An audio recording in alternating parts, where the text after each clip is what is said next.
आज पालन करुछि गौरवर दिवस 78तम स्वाधीनता दिवस। स्वाधीनता संग्रामी माननकु मने पकाइबार एक अदम्य प्रयास दिवस। गाँ ठू सहर सबुठी त्रिरंगामय परिवेश, वंदे मातरम ध्वनि रे प्रकंपित गगन और पवन। जिलार सोर पौरपालिका अंतर्गत राधानाथ पड़िया सोर परिसर 78तम स्वाधीनता दिवस महासमारोह रे पालित हो जाइछि।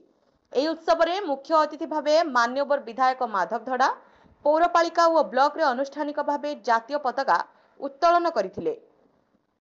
एथिसहित सोर पौरपालिका अध्यक्षा सस्मिता दास, पौरपालिका कार्यनिर्वाही अधिकारी लक्ष्मण कुमार मुर्मू, किछि पारिषद और स्कूल शिक्षक और शिक्षयित्री कर्मचारी प्रमुख उपस्थित थिले।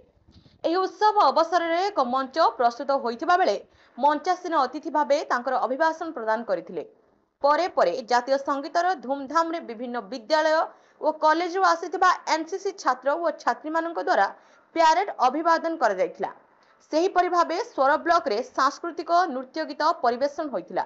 विभिन्न स्कूल कॉलेज मानक अध्यक्षता रे जातीय पताका उत्तोलन करा जाई स्वाधीनता दिवस पालित हो जाइछि। सोररो हेमंत बारिंग रिपोर्ट।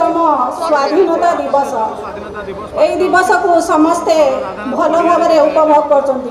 एठारे थिबा देखो सोर पौरपालिका तरफ प्रत्येक वर्ष बड़ी वर्ष भी राधानाथ पड़िया जो स्वाधीनता दिवस पालन सोर पौरपालिका करुच्ची एवं मत अतिथि रूपे मो आगु अध्यक्ष रूपे करुଥିଲି आज विधायक रूपे करुच्ची। तेणु निश्चित भाव में मो आज गोटे स्मरणीय दिन आज भव्य सब स्कूल एवं कॉलेज समस्ते पेरेड करते बढ़िया आपंकर जहाँ जार कायिक विद्रोह अच्छी ये सब कार्यक्रम स्कूल पिला आज भव्य सोर निर्वाचन मंडल एक भव्य आयोजन सोर पौरपालिका तरफ कराए।